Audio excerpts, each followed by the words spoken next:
E aí a gente chega na Courtney, que juntamente com a Paige, tem um discurso mais legítimo. Embora algumas ressalvas, eu sinto mais firmeza na declaração da Paige e da Courtney, porque ambas foram equilibradas, não houve exagero.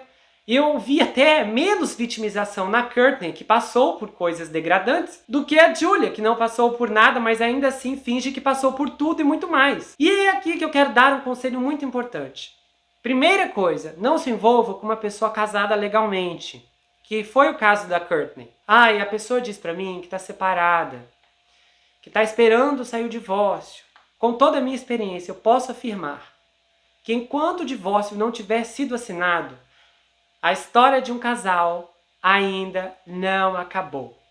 E você não vai querer ficar no meio disso. Não se meta com pessoas separadas fisicamente, mas não legalmente. É só olhar as estatísticas. Muitas vezes, quando o divórcio ainda não foi finalizado, o casal tem muito mais proporções a se resolver e a voltarem do que concluir e finalizar o casamento, porque há muito mais, em tese, o que você teria que perder do que se resolvesse. E normalmente, aquelas pessoas que surgem no meio do caminho, no meio daquele relacionamento, acabam se ferindo, colocando expectativa e perdendo muito tempo, porque muitos casais têm filhos no meio da jogada, e esses filhos vêm junto. Se você casou com alguém que tem filhos de outro relacionamento, ou você tem filhos de outro relacionamento, você sabe disso.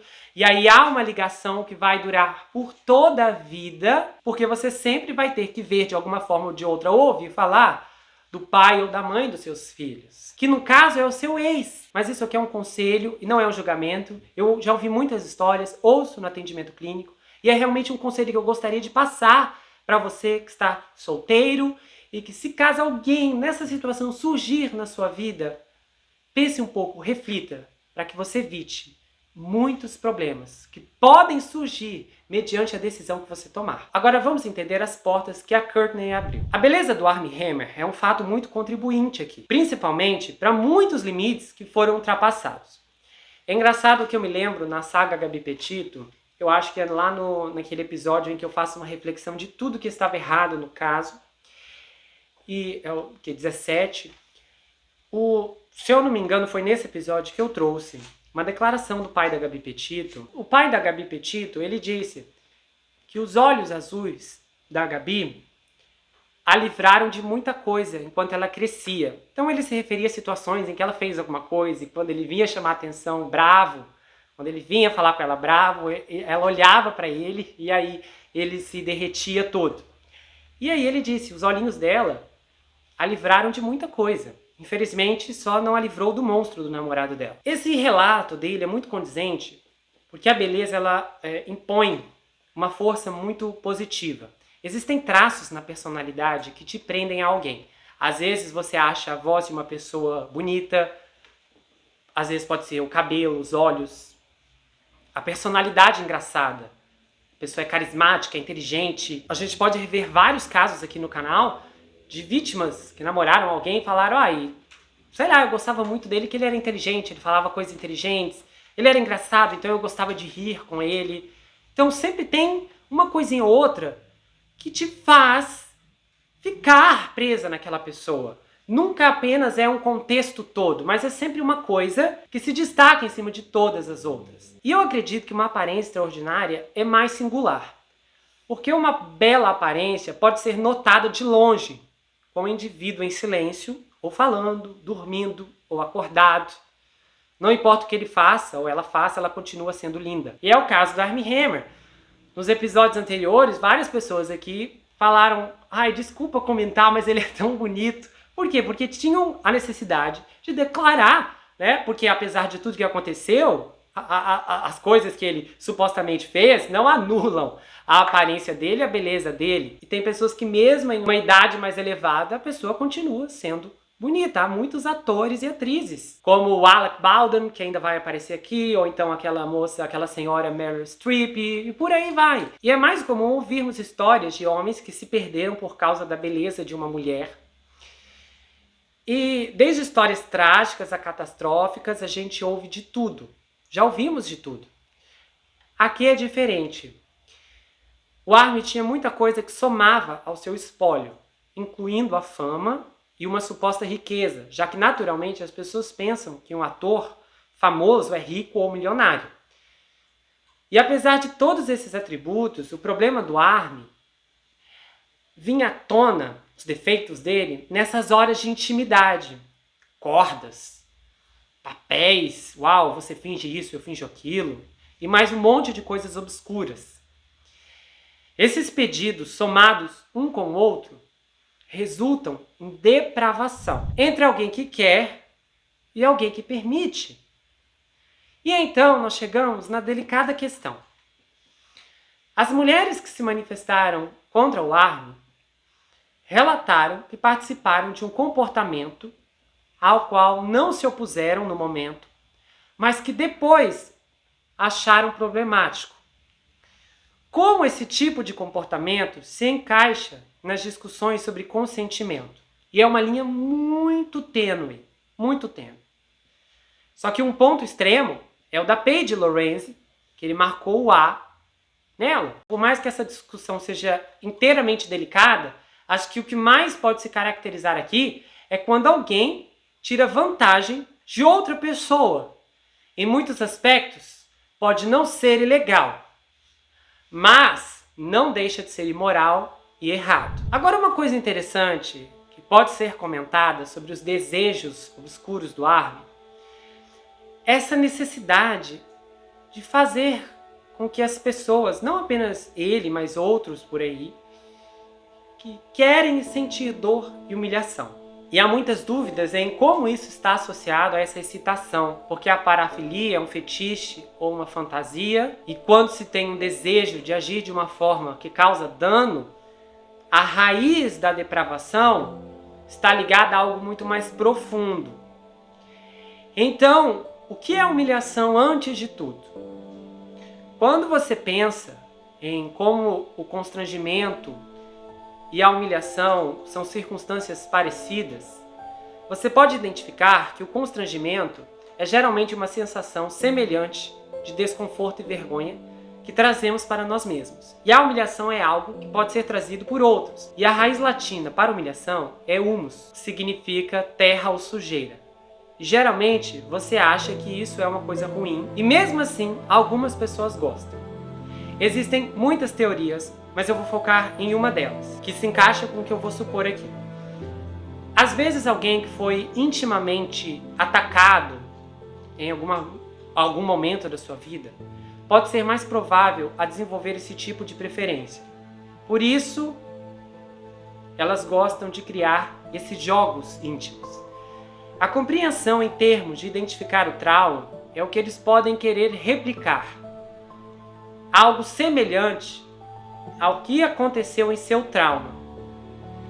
Só que desta vez eles estão revivendo aquilo de forma íntima, como se eles estivessem tomando o controle sobre a situação. Então é como se fosse uma reparação que não gera cura, mas apenas causa dano, porque é uma reparação distorcida. Replicação e reparação em termos de cura psicológica é diferente, porque um serve para tratar e o outro para levar adiante. E sem contar que o agravante aqui, na quantidade de moças que o Armin conversava, é bem chocante. Sem contar que o adultério tem todo um arranjo de adrenalina, de experimentos e sensações inapropriadas. Porque é emocionante para alguns o fato de correr riscos, possibilidade de ser pego, descoberto, ter que mentir, inventar uma história. E aí, supondo que o Armin foi atacado na infância, muita coisa faria sentido ao comportamento dele na vida adulta. Sem contar que boatos disseram que a Elizabeth mencionou que depois que ele fez aquele filme Me Chame Pelo Seu Nome, ele piorou. Então eu vou chutar uma teoria aqui. Se ele foi violado por um homem, há um grande problema aqui em fazer um filme como o que ele fez. Porque no filme ele retrata, e ele também é mais velho do que o seu par romântico. Então no filme ele faz de uma forma consensual coisas com outro homem, e na sua infância outro homem pode ter feito com ele. Só que a diferença é que na vida real o que aconteceu foi forçado. Então isso pode restabelecer uma confusão no trauma, porque há uma posição de alternância de poder, que é uma replicação totalmente encenada, nesse caso aqui totalmente atuada, mas que neste ponto desperta os famosos gatilhos. Esse filme foi gravado no ano de 2016, lançado no ano de 2017, no fim de 2017. Supondo que o Army começou toda a sua loucura de conversar com mulheres após retornar da Itália, quando finalizou as gravações desse filme, você pode identificar um ponto de partida para sua degradação moral na vida adulta. Porque se você analisar as entrevistas dele, ele sempre mencionou que tinha desejos e vontades de coisas relacionadas à BDSM, porém, todas essas vontades estavam detidas desde que ele casou com a Elizabeth, porque ele disse que respeitava muito ela. Então vamos supor que ele casou com a Elizabeth, eu acho que ele casou com ela em 2011 ou 2012, então ele foi completamente fiel a ela até o ano de 2016. Quando ele gravou o filme, fazer aquelas cenas despertou memórias e desencadeou sensações.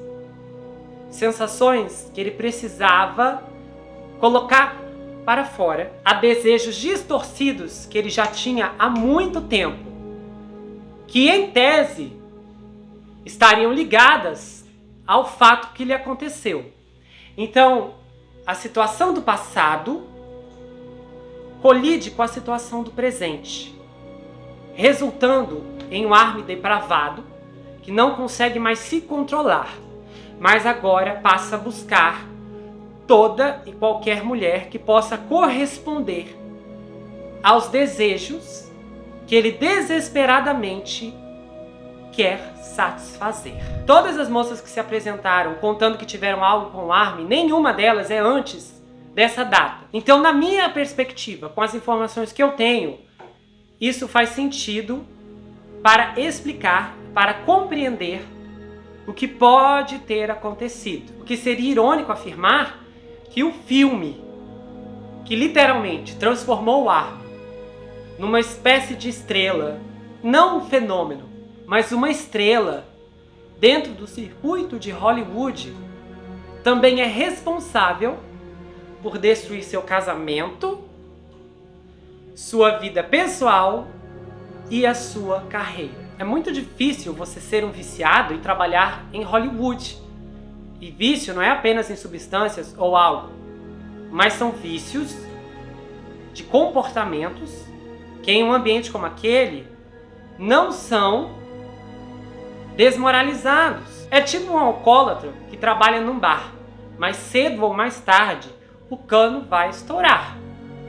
E claro, não é à toa que tantos atores de Hollywood têm inúmeros problemas com substâncias e álcool, porque obviamente o estilo de vida que eles promovem é o pior tipo de estilo de vida que alguém poderia ter.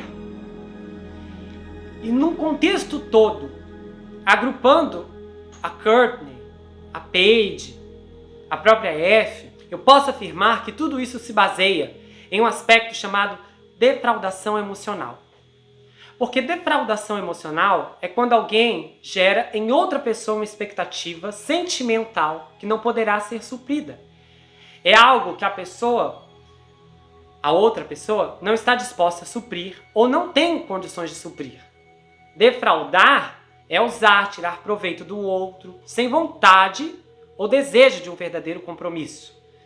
Defraudar é fazer a pessoa acreditar que você quer um relacionamento sério com ela, quando na verdade você não quer, porque não tem condições ou porque não quer mesmo, que se encaixa no Army, que inclusive nem poderia, pelo fato de ser casado. Então, se a gente olhar para F aqui, que realmente tinha um relacionamento com o Army, poderíamos tocar em questões básicas.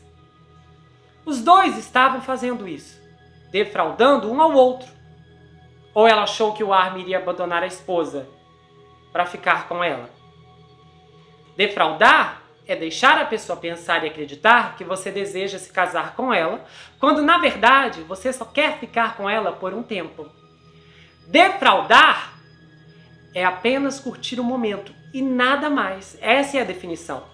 E a consequência de quem vive esse tipo de relacionamento é a decepção, desilusão, mágoa, feridas na alma, ira, falta de autoestima, carência maior do que já existia e medo de relacionamentos. Ou também o oposto, a vulgarização e a depravação dos relacionamentos, onde, ao invés de se fechar, a pessoa pode se tornar promíscua. A defraudação destrói os sonhos aos poucos, até a pessoa perder completamente a fé nos relacionamentos e também num casamento feliz. E uma coisa comum em tudo isso é a falta de limites, principalmente em quem é legítimo aqui, na Paige e na Courtney, que não tiveram coragem de dizer não. E às vezes você se identifica, você nunca foi amarrado por cordas, mas você viveu outras coisas que não queria e que depois falou, nossa, que absurdo que eu passei por isso. E a gente precisa se conscientizar de algo muito importante, porque os limites têm muito a ver com discussões de códigos de conduta claros, valores centrais compartilhados e procedimentos funcionais de queixas. É bom ter reciprocidade e reciprocidade na vida. É difícil estabelecer percalços com algumas pessoas. Mas em qualquer relacionamento, principalmente no começo, é normal negociar e ter algumas idas e vindas quando você estiver interrelacionado e interdependente. Eu acho que se você acha que alguém é manipulador, você tem que falar com ele e ter uma conversa sobre isso e esclarecer regras. Reter o que você pensa é uma automanipulação. E se a outra pessoa retém o que você está falando, é um sinal desconcertante de uma personalidade disfuncional. Algumas pessoas agem com técnicas de manipulação ultrajantes. E tentar discutir um favor ou mesmo apenas um pedido normal para uma pessoa assim, pode não ser possível. Porque os narcisistas não gostam de ser barrados. E ainda assim se veem como doadores atenciosos. Eles agem como se alguém ousasse tirar vantagem deles. E algumas pessoas têm prazer em fazer o outro sentir que ele não importa. E é importante demonstrar um pensamento crítico e fazer perguntas se alguém está dizendo coisas que você não gosta ou se você acredita que elas não estão certas. Ai, mas se eu falar isso, ele não vai gostar. Então ele ou ela não é bom pra você.